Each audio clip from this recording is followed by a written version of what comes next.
Más de 4 meses después del inicio de la invasión rusa, este que ven es el primer barco comercial que sale del puerto de Odesa, todavía territorio ucraniano. En sus bodegas lleva 26.000 toneladas de cereal de ese país. Tras meses de negociación y estos últimos días de incertidumbre, se hace realidad el corredor naval pactado entre los gobiernos de Kiev y de Moscú. El centro de operaciones será el puerto de Estambul, a donde se dirige este carguero para ser revisado antes de llegar al Líbano. Allí, en Turquía, representantes de Ucrania, también de Rusia, de la propia Turquía, además de observadores de la ONU, velarán por el funcionamiento de esa ruta. Y mientras varios países del mundo esperan por ese grano como alimento básico, se calcula que hay más de 20 millones de toneladas bloqueadas por culpa de esa guerra. ¿Qué tal? Buenas tardes. Empezamos este primer Atlántico Noticias del mes de agosto y lo hacemos sudando. Con estas temperaturas, julio se despidió ayer como uno de los meses más calurosos de la historia, pero es que agosto empieza con el enésimo episodio de calor de verano que amenaza además con batir todos los registros.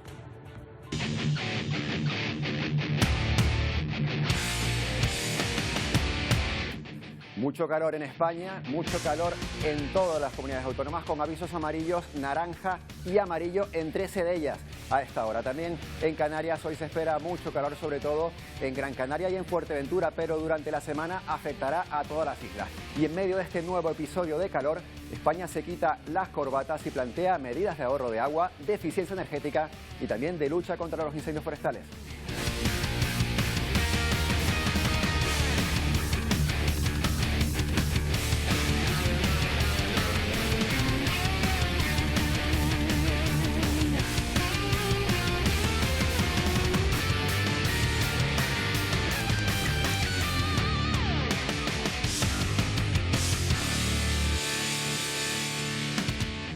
Y vamos con la que es ya una de las noticias del día, con esa salida del primer buque desde que comenzara la invasión rusa en Ucrania. Lo ha hecho desde el puerto de Odesa y su destino final es el Líbano, ya que sobre todo África y Asia son sus principales compradores. Vamos a ver el mapa del mundo para ver cuáles son esos países a los que se dirige ese grano de Ucrania. Son 600 millones de personas que se reparten en diferentes países. Aquí están viendo, por ejemplo, como parte de Ucrania, en la costa africana, por ejemplo, Túnez, Egipto e incluso también Turquía son de los principales países que reciben, y también incluso Indonesia. Son países de diferentes lugares del mundo, de Asia, de África, y ese grano intenta desbloquear también las exportaciones. También en Estambul se va a controlar que se respete este corredor marítimo. Además, unos 17 buques estarían ya preparados para zarpar desde Ucrania y continuar sacando el cereal de uno de los que es considerado como uno de los graneros del mundo.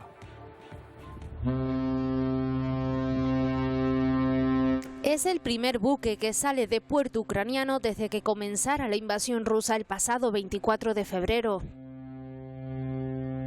Una salida que había tardado meses en ser pactada entre Kiev y Moscú, con Turquía como mediadora. Ahora 20 millones de toneladas de grano dejarán de estar bloqueados para alimentar una hambruna que ya se vive en algunos puntos del planeta. Y sobre todo se ceba con África, uno de sus principales compradores junto con Asia. De ahí que su destino final sea Trípoli, en el Líbano. Además, Ucrania confirma que unos 10 barcos están preparados y cargados para zarpar. El primero, este buque Razoni, al que esperan tanto productores como consumidores de todo el mundo. Bueno, el destino final de ese cereal es este que ven, es Trípoli, en el Líbano. Sin embargo, la estampa, unos días antes, es esta que están viendo también. Es uno de los silos del puerto que se derrumbó después de un incendio hace algunas semanas y provocó, como han visto, daños graves. Aún así, las autoridades aseguran que todo está bajo control y que esto no tiene por qué afectar a la llegada de ese grano ucraniano que se espera pueda arribar mañana mismo. Y mientras parece que se ha conseguido desatascar ese conflicto, Rusia saca pecho y realiza una demostración de su capacidad armamentística durante su Día Nacional de la Armada. El presidente ruso anunció que aumentaría su capacidad militar y que va a comprar misiles hipersónicos de alto alcance para defenderse de posibles ataques y amenazas de la OTAN.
Y por si no teníamos suficiente con la guerra en Ucrania, otro conflicto este fin de semana ha reavivado tensiones en los Balcanes que permanecían dormidas. Hablamos de la tregua entre Serbia y Kosovo después de la guerra de la antigua Yugoslavia en la década de los 90 y de la autoproclamación de independencia de Kosovo en el año 2008. Pues bien, el gobierno kosovar decidió anoche cerrar la frontera con el país vecino. Vamos a ver enseguida esos pasos que se encuentran en la frontera. Aquí están viendo en más pequeño en el sur Kosovo, este es el territorio de Serbia y estos dos pasos fronterizos son los que ha cerrado el gobierno kosovar. Dicen que también prohíben la circulación con matrículas de coches, con matrículas y también documentos serbios. El gobierno de Serbia, por el momento, ha rechazado esta medida y espera retomar los flujos tras las negociaciones entre ambos países.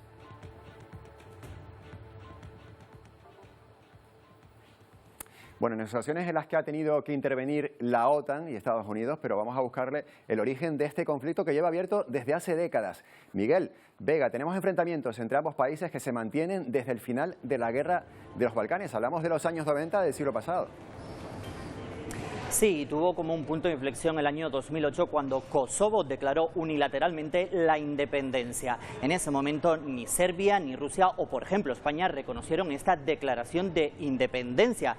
En ese momento alrededor de 50.000 ciudadanos se quedaron en un limbo entre ambos países en una frontera en el que se exigía documentos de ambos países y también matriculación, por ejemplo, de los vehículos. En 2011 ambos países dieron un paso más y comenzaron una serie de reuniones para llegar a acuerdos que aún no se han materializado. Ahora el gobierno de Kosovo ha anunciado, como bien decías, esa petición de documentos y matriculación de vehículos a todos los serbios que quieran entrar en el estado que reconoce el gobierno de Kosovo. Pero tras esas tensiones que se han producido en la frontera en las últimas horas, el gobierno de Kosovo ha anunciado que paraliza esta petición, algo que ha celebrado la Unión Europea. Así se ha producido en las últimas horas en esa frontera del norte de Kosovo con Serbia.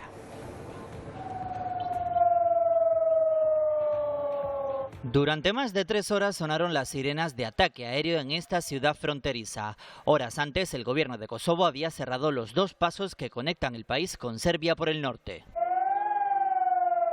Respuesta tras los disturbios al otro lado de la frontera tras la decisión de Kosovo de prohibir matrículas y documentos serbios. El gobierno de Kosovo anunció que daría 2 meses para solicitar matrículas nacionales y permisos para entrar en el país, al igual que lleva años haciendo el gobierno de Belgrado.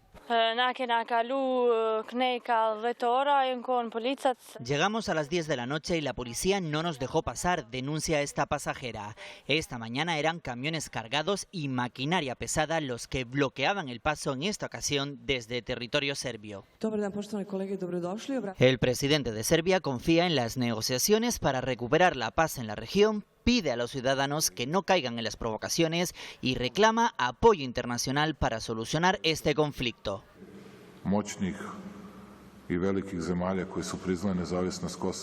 Pido a los representantes de las grandes potencias internacionales que reconocieron la independencia de Kosovo que defiendan el derecho internacional, asegura Aleksandar Vučić, entre ellos a la OTAN, que tiene destinados más de 3.700 soldados en Kosovo desde hace años para garantizar la paz. Una crisis, Miguel, que se produce además en plena visita del presidente español, de Pedro Sánchez, a Macedonia del Norte. Es la primera visita de un presidente del gobierno de España a ese país y coincide en pleno proceso para su adhesión además a la Unión Europea. ¿Qué compromisos está adquiriendo Sánchez en estas visitas? Sí, hace tan solo unos minutos Pedro Sánchez ha llegado a Albania y ha anunciado que España sigue sin apoyar ese proceso unilateral de independencia de Kosovo porque, según dice, viola el derecho internacional. Pedro Sánchez ha comenzado una gira por los Balcanes, sobre todo en esos países que han comenzado su proceso de adhesión a la Unión Europea. Un proceso, dice Pedro Sánchez, en un momento crucial para el continente europeo, sobre todo con el ataque a Rusia que viola y vulnera los derechos y las democracias del continente europeo. Y ahora más que nunca somos muy conscientes en Europa de que los países de los Balcanes occidentales y Macedonia del Norte son sin duda entre ellos muy importantes y deben ser miembros de esta comunidad de valores que representa también Europa. El camino, lo sabe bien el primer ministro, no ha sido fácil, pero vais a contar con todo el apoyo, con todo el respaldo del Gobierno de España para lograrlo. Y esta tarde el Gobierno va a aprobar la nueva ley de secretos oficiales. Los jueces deberán dirigirse al Tribunal Supremo para reclamar al Gobierno la desclasificación de documentos. Ahora los altos secretos permanecerán ocultos 50 años y se podrán prorrogar según la nueva normativa. La nueva ley de secretos oficiales se homologa a las existentes en los países de la Unión Europea y la OTAN. Se pasa de tener 2 tipos de secretos a 4 y se acota el plazo máximo para mantener bajo llave los documentos clasificados. 4 años para los secretos menos relevantes y hasta 50 prorrogables para los más sensibles. Habrá documentos que no puedan desclasificarse pasados más que 50 o 60 años porque afectan a políticas de largo plazo.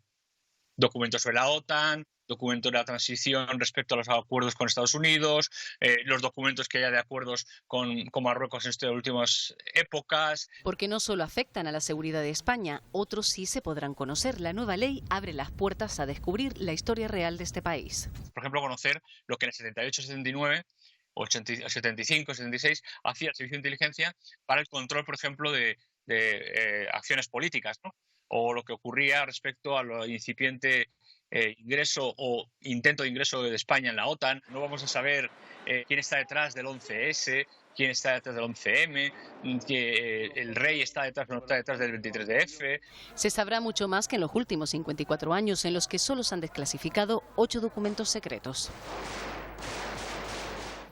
Aquí en Canarias, el Foro contra la Violencia de Género ha convocado para esta tarde una concentración de repulsa por el asesinato de una mujer en pleno centro de Santa Cruz de Tenerife. Tenía 34 años y el presunto autor de los hechos ya ha pasado a disposición judicial. Lidia Rodríguez.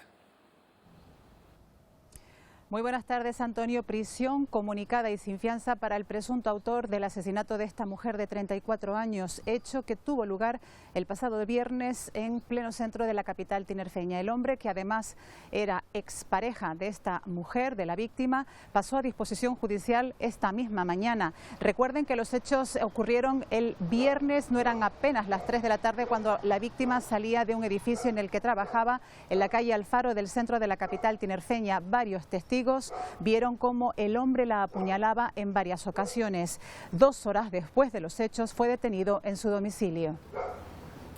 Tras declarar la viruela del mono como emergencia de salud pública internacional, la Organización Mundial de la Salud pide más vacunación y mayor rastreo.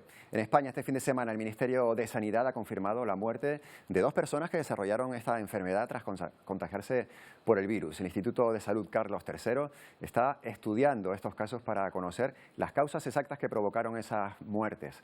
Mientras, la enfermedad sigue extendiéndose fuera de África y algunos estudios ya apuntan a nuevos síntomas de la enfermedad, entre los más comunes la inflamación de la garganta y también del pene.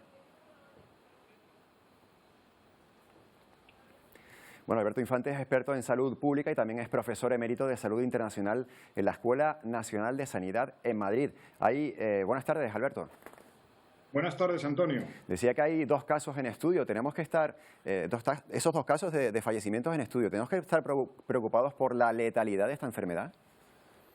Bueno, la verdad es que la letalidad es muy baja. Hay que tener en cuenta que se sitúa en cifras muy, muy pequeñas. Incluso las personas que han requerido ingreso hospitalario, por distintas causas, básicamente por dolor y alguna infección secundaria de las pústulas de la viruela, no superan el 3%.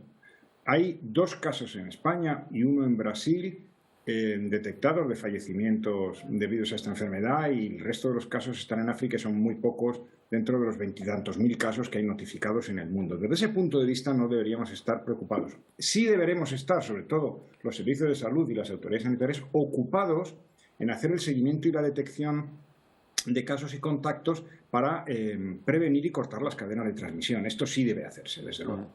¿Y cómo podemos hacerlo? ¿Cuál es ese primer paso que tienen que dar? O me imagino que lo estarán dando ya esos servicios sanitarios para cortar esa transmisión. Claro, lo primero es mandar un mensaje muy claro. Esta es una enfermedad que es contagiosa por contacto directo, íntimo y personal. Se transmite bien por gotas gruesas de tipo respiratorias, bien por contacto corporal, bien por contacto con ropas, toallas, objetos en general de ropa y vestido de personas que padezcan la enfermedad en fase contagiante. Esto significa que cualquier persona se puede infectar. Bien es cierto que en este brote la mayor parte de los casos han sido de personas, varones que tenían sexo con hombres, pero esto no implica que otras personas no se puedan contagiar. Se pueden contagiar siempre y cuando el contacto íntimo directo se produzca con las secreciones de las pústulas que produce la viruela. Usted lo ha dicho, es importante resaltar que cualquier persona se puede contagiar.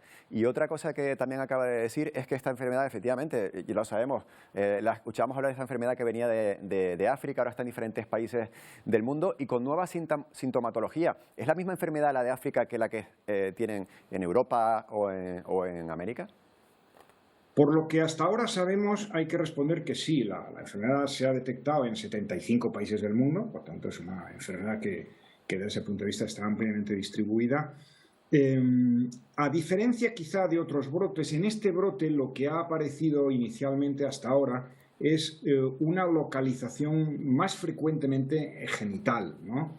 En el pene, en las zonas anogenitales, y también, lógicamente, la inflamación secundaria de los ganglios linfáticos por la infección, que produce pues, algunos bultos en las ingles o ocasionalmente en las axilas. Hay alguna sintomatología respiratoria, pero en muy pocos casos. La mayoría de la sintomatología es esta que acabo de describir. Por tanto, yo, al menos en este brote, no vamos a hablar de brotes anteriores de esta enfermedad, que los ha habido con otra distribución en los grupos poblacionales. La sintomatología es la que estamos diciendo, es básicamente una sintomatología en el entorno de las zonas genitales sexuales. Y otro asunto también, estamos oyendo hablar de la vacuna. Bueno, con el coronavirus, las vacunas tomaron la primera plana de todos los informativos, pero aquí también hay vacuna. Lo que ocurre es que no es una vacuna específica para la viruela del mono. ¿Cómo funciona esa vacunación? ¿Se va a hacer, no se va a hacer? ¿Qué vacuna están poniendo? Bueno, la vacuna es una vacuna que existe y que está de última generación, es la que se está distribuyendo, contra la viruela común. Y es altamente efectiva, porque en realidad este virus es prácticamente el mismo que el de la viruela común, solo que el mecanismo de transmisión a los colectivos humanos que lo han empezado a padecer ha sido un poco diferente. Pero la vacuna es altamente efectiva. El problema que tenemos con la vacuna es que hay pocas dosis disponibles. En España se han distribuido 5.300, esta semana llegan 7.000 más. Estas cifras apenas ni siquiera sirven para cubrir al total de contactos directos de las personas que han sido detectadas como enfermas. Hay que decir también que además es una vacuna que es efectiva, son 2 dosis, y lo es a partir de la segunda semana después de la segunda dosis. Por tanto, hay que mantener las medidas de aislamiento en el momento que uno detecta que padece la enfermedad o que es sospechoso de padecerla, sin perjuicio de que a uno le vacunen. Esto es muy, muy importante de detectar. Ahí el mayor consejo es personas que se encuentren, que tengan comportamientos de riesgo, que son estos que yo he descrito, deben reducirlos, si no eliminarlos por completo, diría yo, y en ese sentido mantener un aislamiento relativo, sobre todo los objetos de cama, de la ropa, etcétera, de las personas con las que conviven o con las que tienen contacto directo. Y, por supuesto, naturalmente, alertar de la situación a los servicios de salud para que les traten adecuadamente. Información y prevención, como decimos siempre también, no solo con esta enfermedad, sino con otras. Profesor Alberto Infante, muchas gracias por haber estado con nosotros este mediodía. Muchas gracias a vosotros, un placer. Bueno, otro de los asuntos del día, o más bien de todo el verano, incluso antes del verano, son las altas temperaturas. En Canarias estamos a las puertas de un nuevo episodio de calor. Hoy tenemos activos avisos amarillos de la Agencia Estatal de Meteorología en Fuerteventura y en toda Gran Canaria, excepto el norte. Shaila Falcón, ¿qué esperamos para las próximas horas?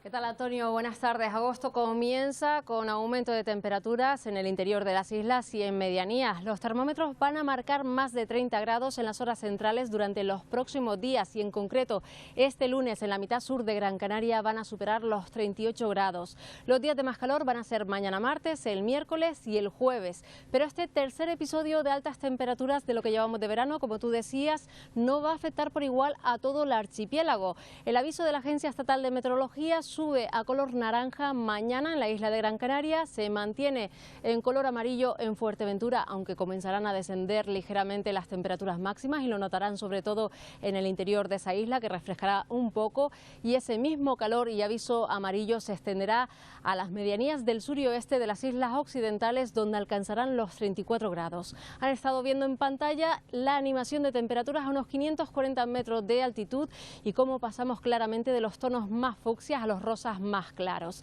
Antonio, los próximos días el calor donde más llevadero será es en las costas del norte del archipiélago. Muy bien, tomamos nota de esa recomendación, visitar las costas del norte si tenemos oportunidad. En Canarias preocupa también especialmente la isla de Tenerife, donde tenemos ese incendio muy reciente en el municipio de Los Realejos, y toda Canarias está por riesgo de incendios forestales durante los próximos días. Tenemos esas zonas de Los Realejos que están siendo ahora mismo refrescadas, porque ya saben que hace unos días se produjo ese incendio. Chaxiraxi Herrera está en ese lugar, cuéntanos. La situación de alerta por incendios forestales afecta a las islas de Gran Canaria y también a las occidentales, Tenerife, La Palma, La Gomera y El Hierro, donde las temperaturas pueden alcanzar los 38 grados en cumbres y medianías. Una situación a la que se suma hoy la calima en altura, principalmente en las islas capitalinas. En Tenerife, la zona afectada por el incendio en el municipio de Los Realejos permanece en situación de emergencia nivel 1. Y es que aún quedan puntos calientes en los que trabajan los efectivos de extinción, al tratarse, en el caso de esta ladera de Tigaiga, de un fuego de subsuelo que mantiene el calor y con ello el riesgo de que se reactive. 11 días después la imagen es desoladora. Por eso se insta a la población a extremar las precauciones y seguir los consejos de las autoridades competentes en un día en el que Canarias vuelve a activar el riesgo por incendios forestales. Bueno, esto en Canarias, pero en el resto de España también sufre el calor y la sequía, que obliga, por ejemplo, a cortar el agua de las duchas en algunas playas de la costa andaluza. Julio se despidió ayer como uno de los meses más calurosos de la historia, el segundo desde que hay registros, pero es que agosto empieza con el enésimo episodio de calor de este verano que amenaza con batir todos los récords. Las altas temperaturas que ya se están registrando seguirán subiendo hasta el próximo jueves, y a esta hora hasta 14 comunidades autónomas también tienen avisos amarillos o naranjas.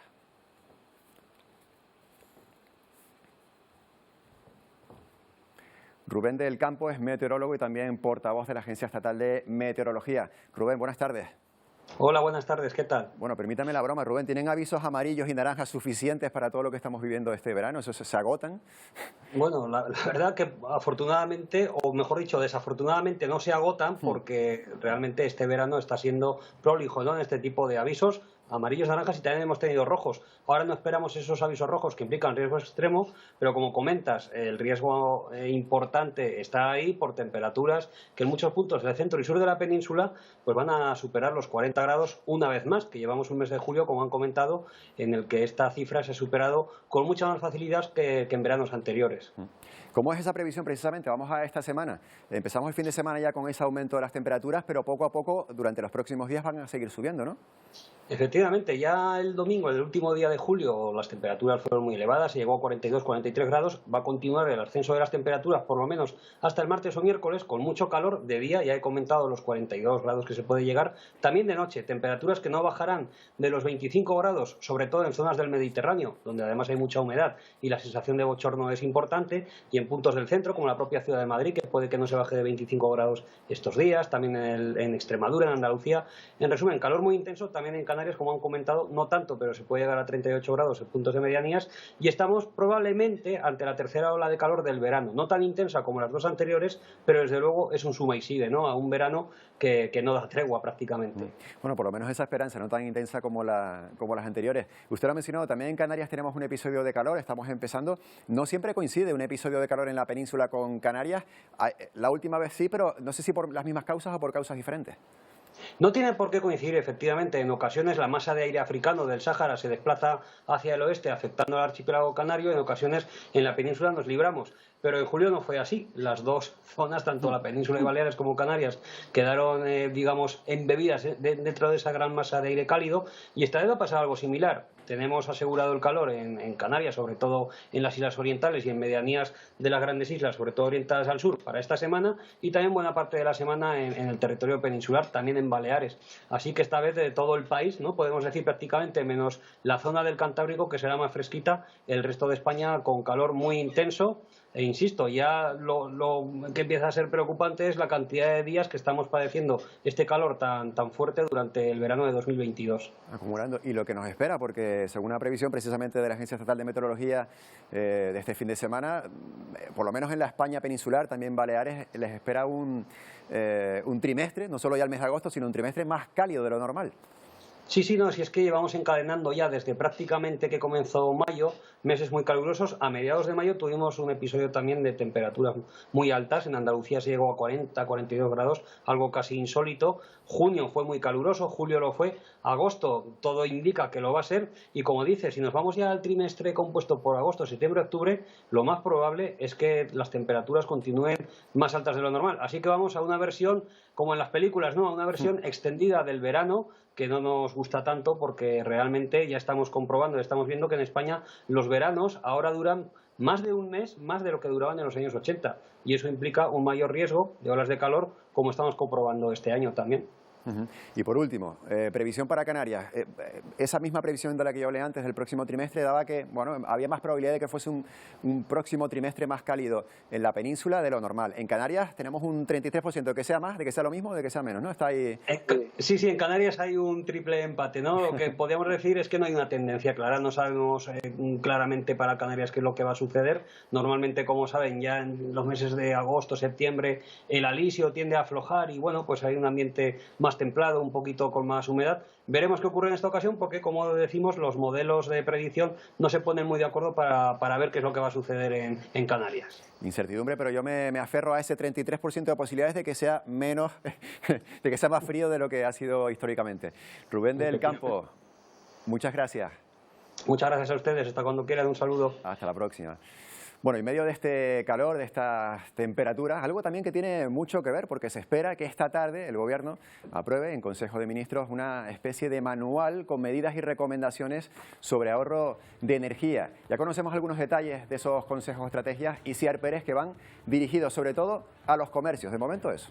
Sí, recordamos que esto se hace básicamente porque la Unión Europea intenta cortar el gas ruso, la dependencia de Europa del gas ruso, y por ello España pues también participa en estas medidas y estrategias para ahorrar energía. Entre las principales medidas que se han publicado nos encontramos con que tendremos que regular el aire acondicionado, hacerlo como mínimo 27 grados en verano, y también tenemos que tener en cuenta que si estamos en invierno lo podremos hacer como máximo 19.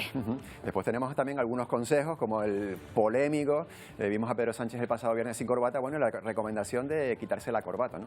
Sí, hablamos de recomendaciones y nunca de obligaciones, porque no nos pueden obligar a no llevar corbata, pero sí recomendárnoslo. Entre las recomendaciones también, por ejemplo, está evitar usar el ascensor para ahorrar energía. Para ello tendremos que utilizar las escaleras y así hacemos un poco de ejercicio. También mantendremos las puertas cerradas, sobre todo de los locales, para evitar desperdiciar el aire, valga la redundancia, del aire acondicionado. Y también el fomento del transporte público, algunas de las medidas que ya ha aprobado el Gobierno, por ejemplo, esas bonificaciones en trenes y redes de cercanías en la península. Pues con esta medida pues se intenta así fomentar el transporte público. Recordemos, España tendrá que llegar a un objetivo de un recorte de un 7% del consumo de gas.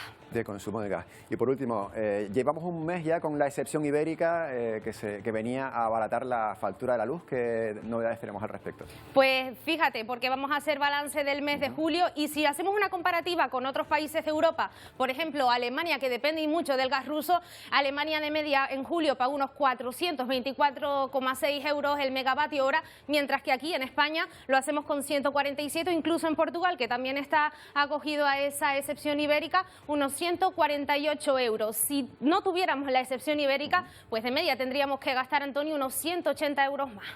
Muy bien, bueno, pues buenas noticias, por lo menos buen balance del mes de julio en cuanto a los precios que hemos pagado por la electricidad. Gracias, Itziar. Gracias. Bueno, volvemos a Canarias, nos venimos hasta la isla de La Palma, porque esta carretera que van a ver está construida sobre las coladas del volcán. Ahí la tienen, los vecinos de la zona ya la conocen. Une la laguna con las Norias y desde hoy, lunes 1 de agosto, es ya una vía de doble sentido, también habilitada para todo tipo de vehículos, casi sin restricciones. Solo falta la colocación de iluminación artificial, que podría hacerse en los próximos meses, y por eso de momento la carretera tiene un horario restringido. Bueno, supone todo un alivio para los vecinos y agricultores de la costa, sobre todo de los llanos de Aridane. Desde hoy se ha puesto en servicio con esa circulación con doble sentido y con unas 16 horas de libre circulación entre un punto y otro. Magali Cáceres. Este lunes ha entrado en servicio para todo tipo de vehículos, desde camiones y hasta bicicletas, y en doble sentido de circulación, de 6:30 de la mañana y hasta las 10 de la noche, esta pista que une el centro del barrio de La Laguna, en los llanos de Aridane, con el núcleo poblacional de Las Norias. Esta pista, a la vez, dará también acceso a la principal zona turística de los llanos de Aridane y a una importantísima zona de cultivo.